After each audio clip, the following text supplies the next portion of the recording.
Hi and welcome, I'm Raghav and today we are going to deal with Module 1 Strategic Management. The syllabus according to APJ Abdul Kalam University of Module 1 in Strategic Management T3 concentrates on what strategy is, the formulation of strategy, the framework for strategy management, the stakeholders in business. It also talks about vision, mission and the purpose of strategic management. It further characterizes the three levels of strategic management, the constitution of board, roles and functions of corporate board and top management in SM.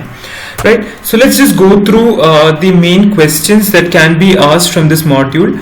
The first question that I believe can be asked is, can you define strategic management and its allied terms? It is a possible short 2-mark question. Strategic management is defined by Charles W. L. Hill as the act of managing a set of related actions that managers take to increase their company's performance. Now, you can define strategic management in a number of areas, not just business, but I think as management students, this definition would fit in our area of study. So these slides that I've been using here, at the source of these slides were from the book of Charles W. L. Hill. So I've also taken his definition as well. Now, next term is strategic leadership, which talks about how to most effectively manage a company's strategic making process to create a competitive advantage. Like competitive advantage basically means it is something that you have but your competitors don't have, right? So strategic leadership is about how to most effectively manage a company's strategy making process to create that very important competitive advantage. So now we talked about competitive advantage, we should also talk about what that strategic making process actually means, right? So that is the third term. It is a process by which managers select and then implement a set of strategies that aim to achieve a competitive advantage.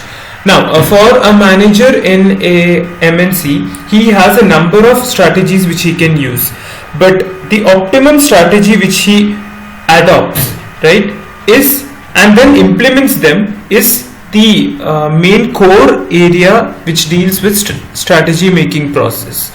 Now we move on to strategy formulation, which is the task of selecting strategies, whereas strategy implementation is the task of putting strategies into action, right? You have strategy formulation and then you have strategy implementation. In strategy formulation you select the strategy, and in strategy implementation you put that strategy into action, which includes designing, delivering and supporting products, improving the efficiency and effectiveness of operations, and designing a company's organizational structure, control systems and culture. So this is what comes from strategy formulation and strategy implementation. Now, second what most important question which can be asked from this module is the framework of strategy management, right? So the framework is made up of 3 elements. These elements represent the business organization construct. So you have the business organization. Next, you have the activities involved in the strategy formation and execution. The entire organization of a business won't be dealing with the strategy, only a part of the organization will be dealing with strategy. Sometimes you might even have people from outside who are giving you inputs regarding strategy formulation. So that is the second step in the framework of strategy management. The third is the people's capabilities. See, no matter what strategy you possess, your employees must be able to execute them. So it is important to have the people's capabilities also as part of the framework of strategy management. So you have this 3 parts in framework, which are business organization, the activities involved in strategy formation and the people's capabilities. So let us explain each one of them in detail. In business design construct, the business organization is the object of strategy. The business design construct is a template reflecting the structure and elements of the business organization. The construct defines the form the answer to inquiry takes. The inquiry is a process to understand and design a business organization. Therefore, the business construct template is used to represent the intended outcome of the strategy. Okay, so the use of the construct provides strategic insights and stimulates creative innovation of the business design. So it's all about the business design. The organization must inculcate a set of actions that trigger efforts to get the best strategy possible. Next is the strategic management principles and activities. These are the activities that form and execute the strategy. Like I mentioned in the previous slide, we have strategic formulation as well as strategy implementation. So strategy implementation is a key. They produce the understanding necessary to develop innovative strategy business designs to deploy, plan the development and carry out the deployment. So they collectively, this portfolio of activities develop competitive advantage, transforms the business organization and develop the capabilities for organization's members. What you have to understand here is that the aim of the strategy management, the person who does the strategy, is to create maximum value to the shareholders. The one way which he can do that, according to Charles W.L.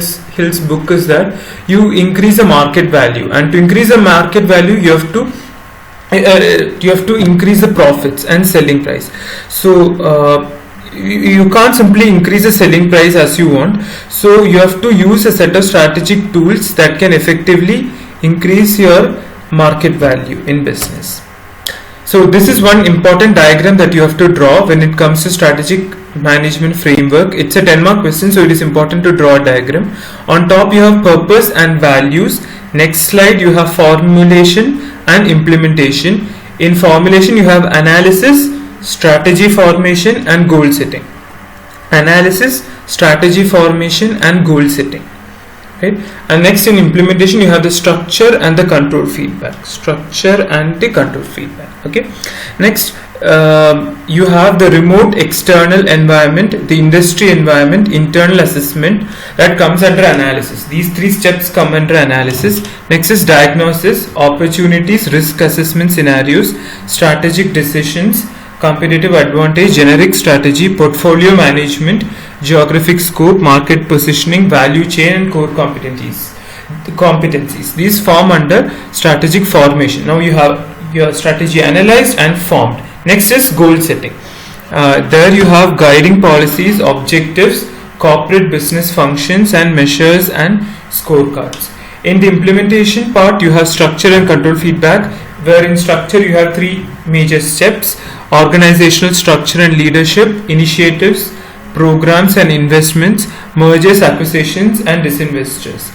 In control and feedback you have budget and financial plans, you have incentives and review and evaluation. Third major function that you have in framework, we actually dealt with the three major steps, which is business organization, the activities of the strategy formation and people's capabilities. Other than that, the extra functions that you need is the organization member capabilities. These are the capabilities that people of the organization need to carry, and this can be understood in three levels. The leadership and management begin the foundation, the innovation begins in the next level, and in the third level you have the business design being the highest level, right? So these are the major three levels that are needed in organization member capability. So whatever strategies that are designed by the board of directors has to be carried out using the organization member functions, right? So those are the two, we have dealt with two major questions. Now let's move on to the third question, which is to give a brief note on strategic formulation process. It is a possible 10-mark question. So here is in the book of Charles W.L. Hill. He has given a good diagram that can be really effective in our exams. First is strategy formulation and strategic implementation. Strategic formulation, you have the existing business, you have a feedback model on top, and then which is giving feedback to the mission, vision and values and goals as soon as implementation is over. So first step is to have an existing business model. So this applies to companies which are already in existence. Mission, vision, values, and goals, which forms the first step. Next, you have external analysis, opportunities and threats, which are basically SWOT analysis and PESTEL and all that. Then you have internal analysis, and then you have SWOT as well. Next is functional level strategies, business level strategies, global strategies, and corporate level strategies. These are four important strategic methods that we have in our succeeding modules of strategic management. Next forms the important process of strategy implementation, which is governance and ethics. So you have designing organization structure, designing organization culture, and designing organization control. So draw this diagram. It's really important for this 10-mark question, and just explain all of them, right? The next possible question is the levels of strategy in an organization. As I had mentioned in the first question, there are three major levels: the corporate level, the business level, and the functional level. Draw this diagram. It's a short 10-mark question. In corporate level, you have head office, and the corporate level is governed by the CEO, the board of directors, and the corporate staff. In business level, you have divisional managers A, B, and C. Functional level, you have the various business functions. So when you talk about the levels of strategy, you should really, this model is applicable only to companies that are large and have a number of divisions, because if you're taking this into a startup or a medium-sized company which has roughly around 300 to 500 employees, these levels of strategic management are not important. The basic reason is because each of the division, when you look at the business level, division A, B, and C do not have an independent standing as far as small companies are concerned. Only when the company is bigger do you have these divisions as independently existing, so that they can take decisions of their choice. So these are the three major levels: the corporate level, the business level, and the functional level. Draw this diagram and explain each levels for 10 marks. Next is the part C compulsory question, which is 14 marks in our internals and 20 marks in our externals. The major question that can be asked is a case study. They won't ask you a question directly, so they'll give you some story about a company and something to do with its corporate management, but what they could ask is about the roles and functions of corporate management. That could be there in the A, B, and C questions of that part C question. So for that you have to describe the functional level strategies which are directed at improving the effectiveness of the operations within a company, such as manufacturing, marketing, and materials management. Business level strategies, it takes into account the business overall competitive theme, the way it positions in the marketplace, and to gain a competitive advantage. And these are business level strategies are dealt in chapter 5, 6, and 7 of Charles W.L. Hill's book, okay, which talks about strategic management. Next is global strategies, which addresses how to expand operations outside the home country to grow and prosper in a world where competitive advantage is determined at global level. So as you know, most of the countries are moving into a national phase and not to a global level strategy phase. So there is serious potential problems that global strategies can come into account. So it is also possible that global strategies may not even exist in the next few years, simply because most of the companies are moving into a phase where their governments are asking them to invest in their own country. Like in India, in US and all that, people like Trump are asking us to invest in their home country and not in foreign countries. So global strategy, the relevance of it is depleting, but nevertheless it is important. Next we move on to corporate level strategies, which answer the primary questions: what business or businesses should be in to maximize the long run profitability and profit growth of the organization. Then you can also describe the strategy implementation process. It is available in Charles W.L.'s book, pages 20 and 22, and also describe feedback loop. This is a simple one paragraph diagram explained. Now we move on to the board of directors. Board of directors will also be asked in the case study in one way or the other. The central piece of corporate governance system, the board members are directly elected by the stockholders, and under the corporate law they represent the stockholders' interest in the company. So the major aim of this board of directors is to pressure the CEOs and the management to increase the market value. So you can write the functions of board of directors, which is the professional standards and corporate values are put in place that promote integrity for the board.